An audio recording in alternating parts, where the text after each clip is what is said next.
మన పూర్వీకులు చెప్పారు 50 ఏళ్ళు దాటగానే వానప్రస్థాశ్రమంకు వెళ్ళాలి అని. అంటే వనాలకు వెళ్ళాలి అని. కాబట్టి వృద్ధులు తమంతట తాముగా ఇష్టపూర్వకంగా వృద్ధాశ్రమాలకు వెళ్ళాలి, లేదా ఒంటరిగా బయట ఇల్లు తీసుకొని ఉండాలి.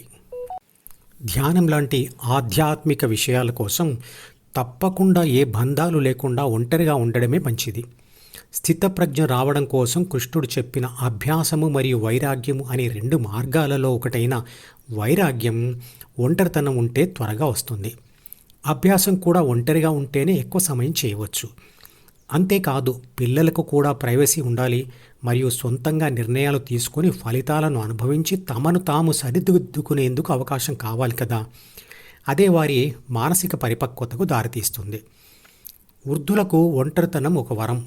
ఆ ఒంటరితనం ఉంటే ధ్యానం సజావుగా సాగుతుంది. ఇంట్లో ఉంటే అందరూ వృద్ధులు మౌనంగా ఉండరు. పిల్లల మీద అధికారం చెలాయించాలనుకుంటారు. అది పిల్లలకు నచ్చదు. కాబట్టి వృద్ధులు స్వచ్ఛంగా అయితే వృద్ధాశ్రమాలకు వెళ్ళాలి, లేదా బయట వేరే ఇల్లు తీసుకుని ఉండాలి. అదే ఉత్తమం. ఇది పెద్దవాళ్ల బాధ్యత. పిల్లలు పంపించేంత వరకు వేచి చూడకూడదు. రాజుల కాలంలో రాజులు కూడా ఒక వయసు రాగానే తమ పిల్లలకు రాజ్యాభిషేకం కట్టబెట్టి తాము అడవులకు వెళ్ళేవాళ్ళు. లేదా ఘర్షణ తప్పదు. ఇంట్లో ఉండి సాధించే మంచి కన్నా చెడు ఎక్కువ జరుగుతుంది. మారుతున్న కాలంతో పాటుగా మనము మారాలి. నిజానికి చాలామంది మారతారు కూడా. అలా ఇష్టపూర్వకంగా మారిన వాళ్ళు సంతోషంగా ఉంటారు. మారలేని వాళ్ళు బాధలు పడుతుంటారు. ఈ 2 రకాల వ్యక్తులలో వారి సంతోషానికి కానీ బాధకు కానీ కారణమేమిటి?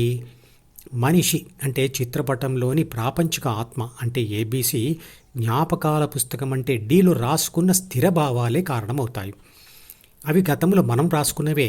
అవి సమయంతో గట్టిపడుతుంటాయి. కాబట్టి వాటిని తీసివేయడం చాలా కష్టం, కానీ అసాధ్యం కాదు. ఒక్కసారి మీ గతంలోకి చూసుకుంటే కనీసం ఒక్కసారైనా మీరు మీ భావాలను మార్చుకున్న సంఘటనలు ఉంటాయి. మనిషి చరిత్రలో సమాజం మారుతున్నప్పుడల్లా భావం లేదా అలవాటు మార్చుకున్న సంఘటనలు చాలా ఉంటాయి. రాముడు కాలంలో ఏకపత్ని వ్రతం, తర్వాత కృష్ణుడి కాలంలో బహుభార్యాత్వం, మళ్ళీ ఇప్పుడు ఒకరికి ఒకరే అనేది మెచ్చుకోదగ్గ విషయమైంది. ఒకప్పుడు ఉన్న సతీ సహగమనం అనేది ఇప్పుడు లేదు. ఈ రోజుల్లో కూడా ఒక మతం వారు బహుభార్యాత్వం పాటించడం వల్ల వారు విమర్శించబడుతున్నారు. అందుకే యూనిఫామ్ సివిల్ కోడ్ తీసుకుని రావాలనే ప్రయత్నం జరుగుతోంది. మన పూర్వీకులు చదివిన వేదకాలం నాటి చదువులు ఈరోజు లేవు. అన్నీ మారాయి. చాలా విషయాల్లో మనము మారాము. తల్లిదండ్రులు పిల్లలకు ఇష్టం లేకున్నా వాళ్ళని హాస్టల్కు పంపి ప్రాపంచిక చదువులు చదివిస్తే వారు పెద్దలై తల్లిదండ్రులను పెద్దల హాస్టల్కు అంటే వృద్ధాశ్రమం పంపి ఆధ్యాత్మిక చదువులు చదువుకోమంటున్నారు. ఇందులో తప్పేముంది? ప్రాపంచిక చదువులు మాత్రమే చదివి ప్రపంచ అనుభవాలు పొందే వయసు అయిపోయింది అని ప్రకృతి లేదా ప్రకృతిని సృష్టించిన విశ్వశక్తి లేదా దేవుడు మనకు SMS లేదా వాట్సాప్ మెసేజ్లు పంపిస్తూనే ఉన్నాడు. మనం వాటిని ఇగ్నోర్ చేస్తున్నాం, అంటే పట్టించుకోవటం లేదు. అవి ఏమిటి అంటే ఉద్యోగం చేస్తున్న వాళ్ళు అయితే వాళ్ళ ఉద్యోగం ఊడిపోవడం. ఇది ఇండైరెక్ట్గా నువ్వు సమాజానికి పనికిరావు అని చెప్పడమే. మారిన సమాజంలో చదువుకున్న పిల్లలు కూడా పెద్ద పెరిగి ప్రపంచ విషయాలు అన్నీ తెలుసుకొని ఉంటారు. కాబట్టి మీ సలహాలు వారికి అవసరం లేదు. మీ కాలం నాటి విషయాలు ఈ కాలం పిల్లలకు తెలియదు, వారికి అవసరం కూడా ఉండదు. మీరు రేడియో ఎలా రిపేర్ చేయాలి అని నేర్పిస్తామంటే వాళ్ళు వింటారా? ఈ కాలం నాటి అన్ని విషయాలు మనకు కూడా తెలియదు. 60 సంవత్సరాలు దాటిన చాలామందికి సెల్ ఫోన్ ఉపయోగించడం కూడా పూర్తిగా తెలియదు. జుట్టు తెల్లబడడం, ఊడిపోవడం, కళ్ళద్దాలు రావడం, ఇంట్లో తాత అమ్మమ్మ అనేవాళ్ళు రావడం, ఇవన్నీ దేవుడు పంపే మెసేజ్లే. కోతులలో కూడా పెద్ద కోతులు జట్టు నుండి విడిపోతాయి, ఒంటరిగా ఉంటాయి. ఇది ప్రకృతి నియమంలాగా కనబడుతుంది.